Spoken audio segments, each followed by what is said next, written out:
بسم اللہ الرحمن الرحیم۔ پارہ نمبر 14 کا خلاصہ پیش خدمت ہے۔ یقیناً اس پارے کے اندر بھی مضامین تو بہت زیادہ ہیں، لیکن اختصار کے ساتھ چند باتوں کی طرف بس توجہ ہی دلانی مقصود ہے، تاکہ قرآن کریم کے ساتھ ہمارا کچھ نہ کچھ ربط اور جوڑ اور تعلق بہتر ہو۔ جہاں سے پارہ شروع ہوتا ہے، پارہ نمبر 14، تو پہلی آیت جو ہے وہ کفار کی اس حسرت کا اظہار ہے جب وہ اپنے کفر کا انجام اپنے سامنے دیکھیں گے۔ آخرت میں جب کفار دیکھیں گے کہ جس کفر کو انہوں نے اختیار کیا اور جس کفر پر انہوں نے زندگی بسر کی، اس کفر نے ان کو جہنمی بنایا، اللہ کے عذاب اور ہمیشہ ہمیشہ کی لعنتوں کا مستحق بنایا، تو وہاں پر انہیں بڑی حسرت ہوا کرے گی، اور بڑی حسرت کے ساتھ وہ کہا کریں گے اس وقت ربما یود الذین کفروا، کافر بڑی حسرت سے یہ بات کہا کریں گے لو کانوا مسلمین، کاش کہ ہم دنیا کے اندر اللہ کے فرما بردار بن جاتے اور اللہ کی فرما برداری والی زندگی بسر کرتے، تو آج ہمیں اس بدترین انجام سے دوچار نہ ہونا پڑتا۔ یہ آیت جہاں کفار کی حسرت کو بیان کرتی ہے، وہاں ایمان والوں کے لیے ترغیب اور تلقین بھی ہے کہ وہ اپنا ایمان اس پہ فخر کریں، اللہ کا شکر بجا لائیں، اور وہ کوشش کریں کہ زیادہ سے زیادہ ایسے اعمال کریں کہ کل قیامت والے دن اور آخرت میں ان کی زبان پر کوئی حسرت آمیز جملہ یا کلمہ نہ ہو۔ اسی طرح اس پارہ نمبر 14 کے مضامین میں سے، اور ابتدا میں صورت ہے سورہ الحجر، تو اس سورہ اور اس پارے کے مضامین میں سے ایک مضمون وہ قرآن پاک کی حفاظت کا اللہ رب العزت کی طرف سے اعلان ہے، اور وہ اعلان یہ ہے کہ انا نحن نزلنا الذکر، کہ یہ جو قرآن ہے یہ ہم نے نازل کیا ہے۔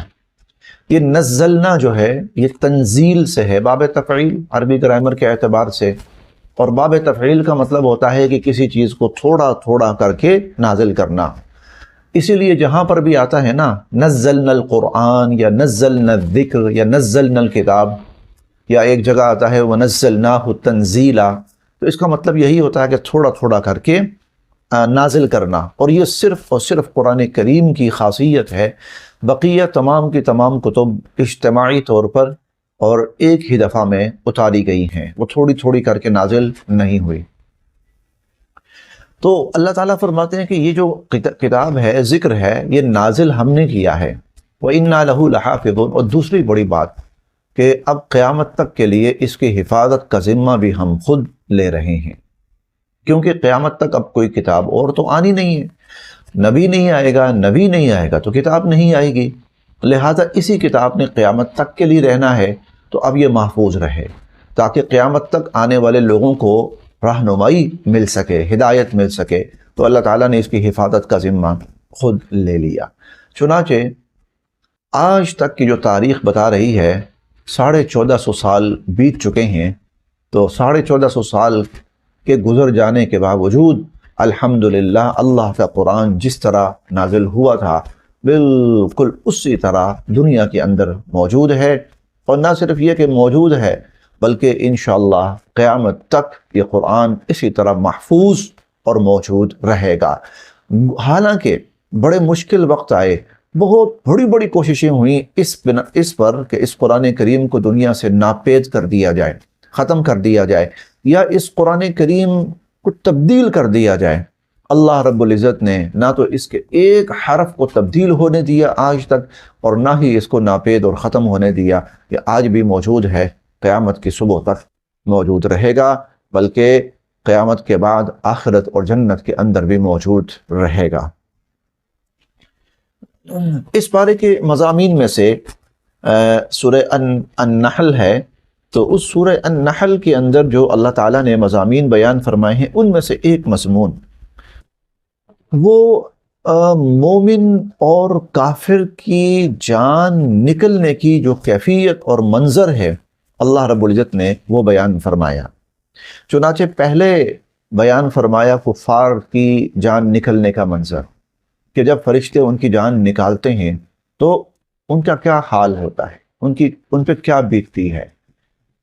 اللہ تعالیٰ فرماتے ہیں الذین تتوفاہم الملائکہ، وہ لوگ جن کی جانیں فرشتے نکالتے ہیں، ظالمی انفسہم، اور یہ وہ لوگ ہوتے ہیں جنہوں نے اپنی جانوں پر ظلم کیا ہوتا ہے، اور جانوں پر ظلم سے مراد کفر، شرک، اللہ کی نافرمانی اور اللہ سے بغاوت ہے۔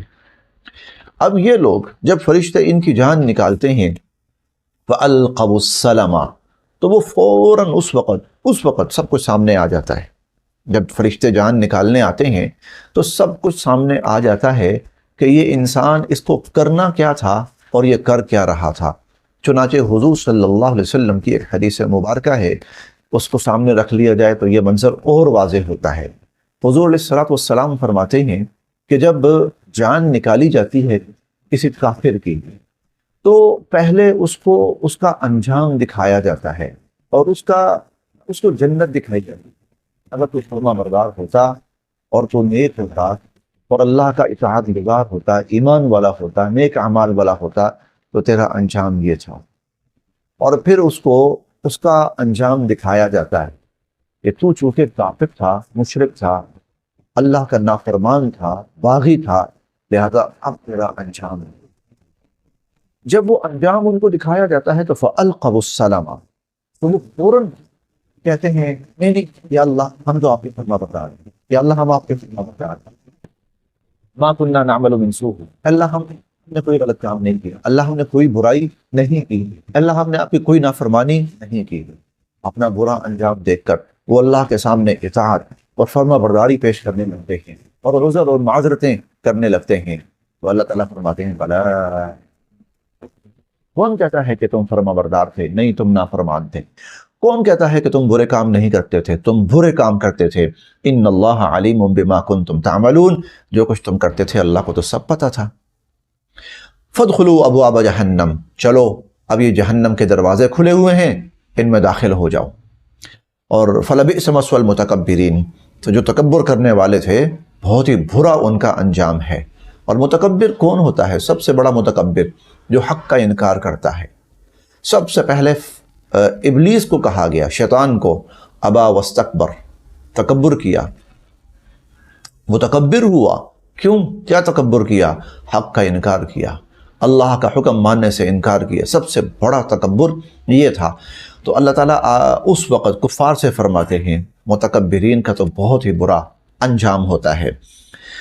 اب اس کے بعد ایمان والوں کی باری آتی ہے، الذین تتوفاہم الملائکۃ طیبین، وہ لوگ جب فرشتے ان کی جانیں نکالتے ہیں یہ پاکیزہ روحیں ہوتی ہیں، یہ نیک روحیں ہوتی ہیں، یہ خوش قسمت اور خوش نصیب لوگ ہوتے ہیں، اللہ کے فرما بردار ہوتے ہیں، جیسا کہ للذین احسنوا فی ہذہ الدنیا حسنہ، ان کے بارے میں پیچھے کہا گیا ہے۔ تو یقولون، پتہ ہے فرشتے جب ان کی جان نکالتے ہیں تو فرشتے کیا کہتے ہیں؟ فرشتے کہتے ہیں السلام علیکم، ہم آپ کو اللہ کی طرف سے سلامتی کی بشارت اور خوشخبری سناتے ہیں۔ آپ کی طرف سے، اللہ کی طرف سے آپ کے لیے اللہ کی طرف سے سلام ہے، آپ کے لیے اللہ تعالیٰ کی طرف سے سلامتی ہے۔ اور پھر ان سے فرشتے کہتے ہیں ادخلوا الجنت بما کنتم تعملون، آپ کی جنت کے دروازے کھلے ہوئے ہیں، جائیے جنت میں داخل ہو جائیے۔ اللہ تعالیٰ ہمیں یہ ایمان والوں والا منظر اور یہ کیفیت اور یہ انجام نصیب فرمائیں، اور وہ جو پہلا انجام تھا بڑا ہی خوفناک تباہ کن، اللہ پاک ہمیں اس سے محفوظ فرمائیں۔ اسی طرح اس پارے کے مضامین میں سے سورہ النحل چل رہی ہے، 14واں پارہ ہے، اس کے مضامین میں سے ایک مضمون اللہ تعالیٰ نے ان لوگوں کے لیے جو اللہ کے لیے قربانی دیتے ہیں، اور یہ قربانی جو یہاں بیان ہوئی ہے یہ ہے ہجرت کی شکل میں، یعنی اپنا ایمان بچانا مشکل ہو گیا ہے اور وہ اپنا ایمان بچانا چاہتے ہیں، ایمان کی حفاظت کرنا چاہتے ہیں، وہ چاہتے ہیں ہمارا ایمان محفوظ رہے، لیکن جہاں رہ رہے ہیں وہاں ایمان محفوظ نہیں ہے۔ تو اب اللہ تعالیٰ ان سے فرماتے ہیں تم ایسے کرو، اس جگہ کو چھوڑ دو اور وہاں چلے جاؤ جہاں تمہارا ایمان محفوظ رہے۔ جیسے مسلمانوں نے پہلے ہجرت کی مکہ سے حبشہ کی طرف، پھر ہجرت کی مکہ سے حبشہ کی طرف 2 ہجرتیں ہوئی ہیں، پھر ہجرت کی ہے مکہ سے مدینہ کی طرف۔ کیوں مکہ جیسی جگہ کیوں چھوڑی انہوں نے؟ کیونکہ وہاں ایمان بچانا اور ایمان پر رہنا مشکل ہو گیا تھا، کفار کا ظلم و ستم اپنی انتہاؤں پر پہنچ گیا تھا۔ تو اگر کسی کے لیے اپنا ایمان بچانا مشکل ہو جائے تو اللہ تعالیٰ اس کو پھر حکم فرماتے ہیں کہ وہ اس جگہ کو چھوڑ دے، وہ یہاں چھوڑ کے یہاں سے ہجرت کر کے وہ کہیں اور چلا جائے جہاں اس کا ایمان محفوظ رہ سکے۔ اب جو لوگ ہجرت کرتے ہیں تو خدشات ہوتے ہیں۔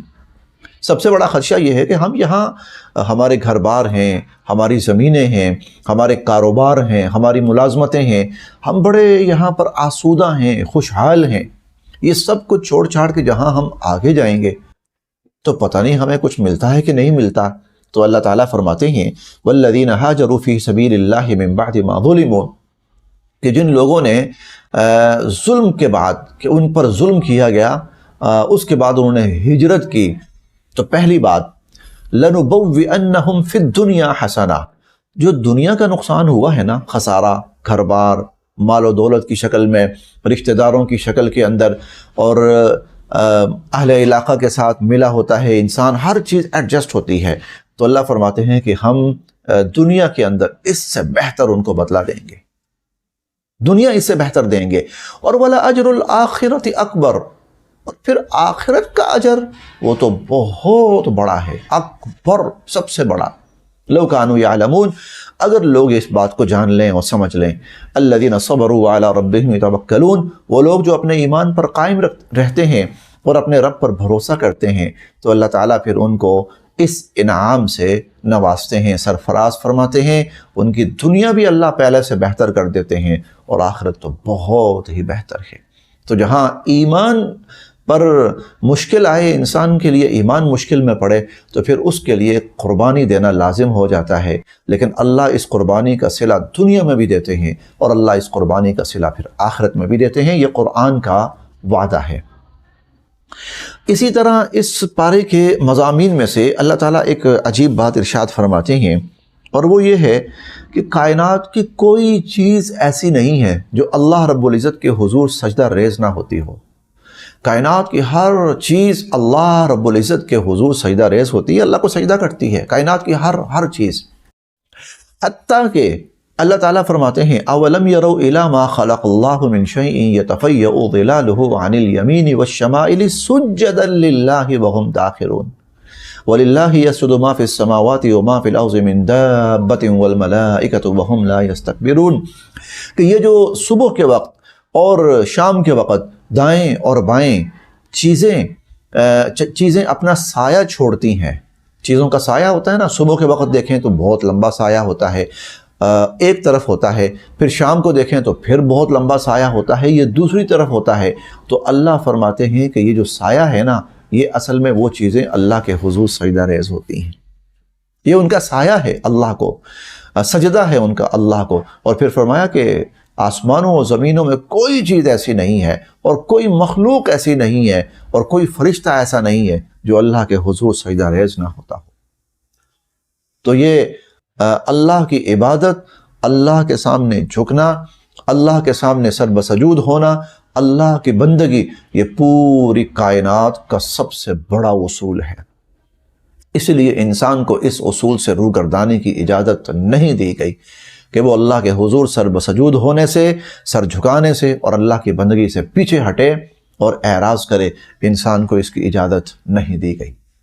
ہم پہلے پڑھ چکے ہیں وَمَن يَسْتَنْكِفْ عَنْ عِبَادَتِهِ، جو اللہ کی عبادت سے منہ موڑتا ہے، اللہ کی عبادت سے کنارہ کشی کرتا ہے، اپنے آپ کو اللہ کی عبادت اور بندگی سے مستثنی سمجھتا ہے، فَسَيَحْشُرُهُمْ إِلَيْهِ جَمِيعًا، ہم سب کو جہنم میں جا کر جمع فرمائیں گے اور جہنم میں پھینکیں گے۔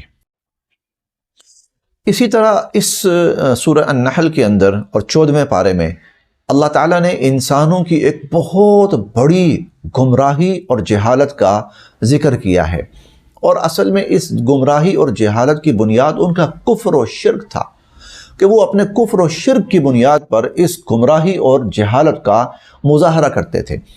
اور وہ گمراہی اور جہالت یہ تھی کہ اہل عرب اسلام سے قبل بچی کی پیدائش کو اپنے لیے بہت منحوس اور بہت معیوب سمجھتے تھے۔ کتنا منحوس اور کتنا معیوب سمجھتے تھے اس کا اندازہ اس بات سے لگائیں، وَإِذَا بُشِّرَ أَحَدُهُمْ بِالْأُنْثَىٰ کہ جب ان میں سے کسی کو خوشخبری دی جاتی ہے کہ اللہ نے آپ کو بیٹی سے نوازا ہے، ظَلَّ وَجْهُهُ مُسْوَدًّا اس کا چہرہ کالا سیاہ ہو جاتا ہے، وَهُوَ كَظِيمٌ اور وہ اندر ہی اندر گھٹنا شروع ہو جاتا ہے، يَتَوَارَىٰ مِنَ الْقَوْمِ مِنْ سُوءِ مَا بُشِّرَ بِهِ وہ اپنی قوم سے منہ چھپاتا پھرتا ہے کہ میرے اوپر تو شاید کوئی بہت بڑی نحوست مسلط ہو گئی، بہت بڑی لعنت، بیٹی کا پیدا ہونا وہ یہ سمجھتے تھے، اس لیے منہ چھپاتے پھرتے تھے اپنی قوم سے۔ کیسے سامنا کریں لوگوں کا؟ پتہ نہیں کتنا بڑا جرم ہو گیا، کتنا بڑا گناہ ہوتا ہے۔ اور پھر وہ کیا سمجھتے تھے؟ أَيُمْسِكُهُ عَلَىٰ هُونٍ اگر تو میں نے اس کو زندہ چھوڑا نا تو پھر میں ساری زندگی ذلیل و رسوا ہی رہوں گا، اور ام يدسه في التراب بہتر یہ ہے کہ میں اس کو زمین میں گاڑ دیتا ہوں، زندہ دفن کر دیتا ہوں، موعودہ۔ اللہ تعالیٰ فرماتے ہیں الا ساء ما يحكمون دیکھو تو کس قدر غلط ان لوگوں کی سوچیں اور کس قدر غلط ان کے فیصلے اور ان کا طرز عمل تھا کہ یہ بیٹی جو اللہ کی رحمت ہے، جس کا ہونا بشارت ہے، اس کا ہونا اپنے لیے اس درجے منحوس اور معیوب سمجھتے تھے کہ اس کو زندہ رہنے کے لیے تیار نہیں تھے، زندگی دینے کے روادار اور زندہ رہنے کے لیے گوارا نہیں کرتے تھے اس کا۔ تو اللہ تعالیٰ نے یہ ایک گمراہی بیان فرمائی، پھر اسلام کی برکت سے اللہ رب العزت نے ہمیں اس گمراہی سے نکالا، اور اسلام کی برکت سے اللہ رب العزت نے ہمیں اس جہالت سے نکالا، اور حضور صلی اللہ علیہ وسلم تو یہاں تک فرما گئے ہیں اور بالکل سچ فرما گئے، اللہ پاک جس کو بیٹیاں دے، 1 دے، 2 دے، 3 دے، اور وہ ان کی اچھا نام رکھے، ان کا اچھی تربیت کرے، اچھی تعلیم دلائے، اور جب بچیاں بڑی ہو جائیں تو پھر ان کی مناسب شادی کر دے، تو آپ نے فرمایا جو ایسا کرتا ہے تو کل قیامت والے دن میں اور وہ اس طرح جنت میں اکٹھے۔ تو بیٹی اس درجے والدین کے لیے رحمت ہے، نعمت ہے، بشارت ہے، جنت کی ضمانت ہے۔ اللہ رب العزت کے بڑے احسانات ہیں انسانوں پر، اور پورا قرآن کریم اللہ کے ان احسانات اور انعامات کے بیان سے بھرا ہوا ہے۔ ان میں سے اللہ تعالیٰ ایک عجیب نعمت بیان فرماتے ہیں، اور فرماتے ہیں کہ انسان تو ذرا غور کر، تیرا رب جب تجھے کھلاتا ہے اور پلاتا ہے تو کیسے کھلاتا اور پلاتا ہے؟ تیرے لیے اللہ جب اپنی نعمتیں پیدا کرتا ہے یا نکالتا ہے تو کیسے پیدا کرتا ہے اور کیسے نکالتا ہے؟ اس کا ایک منظر، یہ مناظر قرآن کریم میں بھرے ہوئے ہیں، لیکن ایک منظر اللہ تعالیٰ وہ دودھ کی شکل میں انسان کو دکھاتے ہیں۔ آئیے دیکھتے ہیں، وَإِنَّ لَكُمْ فِي الْأَنْعَامِ لَعِبْرَةً یہ جو مویشی ہیں نا، ان کے اندر تمہارے لیے کتنی نصیحت ہے۔ اللہ رب العزت کی قدرت پر ایمان لانے کا کتنا سامان ہے۔ کیسے؟ نُسْقِيكُم مِّمَّا فِي بُطُونِهِ ہم تمہیں پلاتے ہیں وہ چیز پلاتے ہیں جو ان کے پیٹوں سے نکلتی ہے، مِن بَيْنِ فَرْثٍ وَدَمٍ کہاں سے نکلتی ہے؟ گوبر اور خون کے درمیان سے، گوبر اور خون کے درمیان سے نکلتا کیا ہے؟ لبناً خالصاً خالص دودھ، سائغاً للشاربین اور پینے والوں کو بڑا لذت دیتا ہے، لذیذ ہے پینے والوں کے لیے۔ اب دیکھیے کہ جو خون ہے سرخ، اور جو گوبر ہے جانور کا، مویشی کا، عموماً وہ سبز رنگ کا ہوتا ہے، گرین ہوتا ہے، زیادہ تر گہرا زرد ہوتا ہے۔ گہرا زرد گوبر یا مینگنیا آپ کہہ لیجئے، اور سرخ خون، ان کے درمیان سے کیا نکل رہا ہے؟ سفید دودھ۔ وَإِنَّ لَكُمْ فِي الْأَنْعَامِ لَعِبْرَةً اللہ کی قدرت کی بڑی نشانی ہے ان مویشیوں کے اندر، اللہ کی کتنی نعمتیں ہیں انسان کے لیے، اور اللہ تعالیٰ انسان پر یہ نعمتیں فرماتے ہیں، اور کیا چاہتے ہیں بدلے میں؟ انسان اللہ کا شکر ادا کرے، جو بھی اس کی نعمت استعمال کرے تو اس کی شکر گزاری ہو اس کی زبان کے اوپر، اور اس کی گردن بطور شکر کے اللہ کے حضور جھکی ہوئی ہو۔ اسی طرح اس 14ویں پارے میں سورہ النحل کے اندر ایک آیت ہے، اور یہ آیت نمبر 90 ہے۔ یہ سورہ النحل کی آیت نمبر 90 ہے۔ اس میں اللہ تعالیٰ نے اس ایک آیت میں اللہ تعالیٰ نے ایک بڑا جامع ترین نظام بیان فرمایا ہے، معاشرے کے اندر ہر طرح کے امن، سکون، عافیت، اطمینان، اور ہر شخص کو اس کے حقوق ملنے کا، ہر شخص کی جان محفوظ رہے، مال محفوظ رہے، عزت و آبرو محفوظ رہے، لوگوں کے دلوں کے اندر محبتیں ہوں، احترام ہو، ایک دوسرے کی عزت ہو، ایک دوسرے کا احساس اور خیال ہو، ایک بڑا خوبصورت پرامن ایک محفوظ معاشرہ۔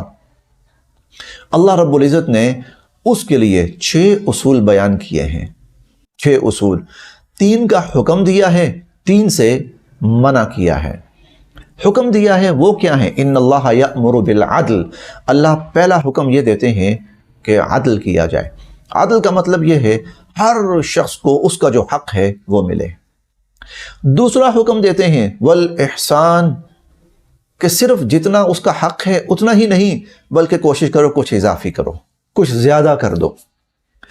عدل سے کیا ہوگا؟ ہر شخص کو اس کا پورا حق مل رہا ہے، معاشرہ ہر شخص مطمئن ہوگا، ہر شخص مطمئن ہوگا۔ اور احسان سے کیا ہوگا؟ مطمئن ہونے کے بعد جب احسان ہوگا تو وہ خوش ہوگا، اور اس کے دل میں دوسرے کے لیے عزت اور احترام اور پیار اور محبت اور قدر پیدا ہوگی۔ اب ہر شخص اگر دوسرے کی عزت کرنے والا ہو تو اور کیا چاہیے؟ پھر تیسرا حکم دیا وَإِيتَاءِ ذِي الْقُرْبَى، ان میں کچھ لوگ ایسے ہیں کہ جن کا معاملہ اور بھی حساس ہے، اور بھی اوپر کے درجے کا ہے، وہ رشتہ دار ہیں، ان کے ساتھ اور بھی بھلائی کا معاملہ ہو، ان کے ساتھ اور بھی نیکی کا معاملہ ہو، اور بھی خیر کا معاملہ ہو۔ تو یہ 3 کام کریں، ہر شخص کو اس کا حق دیں، اور صرف حق نہ دیں بلکہ اس سے کچھ بڑھ کر دیں۔ جیسے حضور علیہ السلام کسی سے قرض لیتے تھے، بعد میں قرض واپس کرتے تھے، اب یہ عدل ہو گیا، میں نے آپ سے اتنا لیا واپس کر دیا، برابر ہو گیا۔ پھر حضور علیہ السلام فرماتے تھے یہ اضافی میری طرف سے، یہ احسان ہوا، اگلا آدمی یکدم خوش ہو جاتا تھا، اس کے دل میں حضور علیہ السلام کے لیے اور عزت اور احترام بڑھ جاتا تھا۔ اور 3 کام جن سے منع کیا ہے وَيَنْهَا عَنِ الْفَحْشَاءِ، اللہ تعالیٰ منع فرماتے ہیں ہر وہ کام جس کے اندر بے حیائی ہو، والمنکر، اور ہر وہ کام جو ویسے ہی برائی ہے، بے شک اس میں بے حیائی نہیں ہے لیکن وہ برائی ہے، اور والبغی، اور کسی کے ساتھ ظلم اور زیادتی، کسی بھی کے ساتھ ظلم و زیادتی اللہ اس سے منع فرماتے ہیں۔ اور اللہ تعالیٰ ہر وہ کام جس میں بے حیائی ہے اس سے منع فرماتے ہیں، اور ہر وہ کام جو برائی ہے اللہ اس سے منع فرماتے ہیں۔ اب یہ 3 کام ہو جائیں، عدل ہو جائے، پھر احسان ہو جائے، رشتہ داروں کا خیال اور احساس ہو جائے، اور بے حیائی ختم ہو جائے، ہر برائی ختم ہو جائے، ہر ظلم ختم ہو جائے، اس سے زیادہ پاکیزہ، پرامن، خوشگوار معاشرہ کون سا ہو سکتا ہے؟ اور نبی کریم صلی اللہ علیہ وسلم نے یہ معاشرہ قائم فرمایا۔ جو اسلامی ریاست تھی، جو مدینہ منورہ، ریاست مدینہ صرف ریاست مدینہ نہیں ہے بلکہ وہ پوری اسلامی ریاست تھی، جہاں جہاں پر تھی وہاں یہ ساری چیزیں 100% بالکل اس طرح تھی۔ ہر برائی وہاں ختم تھی، ہر بے حیائی سے وہ پاک تھا، ہر ظلم سے وہ معاشرہ پاک تھا، عدل تھا، احسان تھا، رشتہ داروں کے ساتھ بھلائی تھی۔ اسی لیے اللہ تعالیٰ فرماتے ہیں، حضور فرماتے ہیں خیر القرون قرنی، جو میرا دور ہے نا اس سے بہتر کوئی دور ہو ہی نہیں سکتا۔ وہ دور صرف حضور کی برکت سے نہیں تھا، وہ تو تھی بلکہ برکت کے بعد حضور علیہ السلام نے جب اللہ کا نظام نافذ کیا، اس کی جب برکات بنی ہیں، تو پھر صحیح معنوں میں اس دور کو اور اس زمانے کو سب سے بہترین زمانہ حضور نے قرار دیا، اور وہ بنا۔ آخری مضمون، مضامین تو بہت ہیں، بس ایک آخری مضمون عرض کیے دیتا ہوں۔ یہ بھی سورہ النحل ہی ہے، 14واں پارہ ہے۔ اللہ تعالیٰ فرماتے ہیں یوم تأتی کل نفس تجادل عن نفسها، بڑا حساس معاملہ ہے، اور بار بار قرآن کریم میں یہ مضمون مختلف انداز میں بیان ہوتا بھی آیا ہے، اور اگلے پاروں کے اندر بھی ہم اس کو سماعت کرتے رہیں گے۔ کل قیامت کے دن ہر شخص کو یوم تأتی کل نفس، ہر شخص اللہ کے سامنے آئے گا، تجادل عن نفسہا، اور وہ اللہ کے سامنے اپنا مقدمہ خود لڑے گا۔ ہر شخص اللہ کے سامنے اپنا مقدمہ خود لڑے گا، کوئی وکیل نہیں ہوگا، وہاں کوئی اور آ کر اس کا مقدمہ نہیں لڑے گا، سوالوں کے جواب خود دینے پڑیں گے۔ اگر کوئی غلطیاں کی ہیں تو اس کا حساب اور ان کی جواب دہی اللہ کے سامنے خود کرنی پڑے گی۔ یہ بہت مشکل ہوگا۔ یہ آیات، یہ مضامین انسان کو دنیا کے اندر فکر مند کرتے ہیں، محتاط کرتے ہیں۔ تو نے رب کے سامنے کھڑے ہو کر اپنا مقدمہ خود لڑنا ہے۔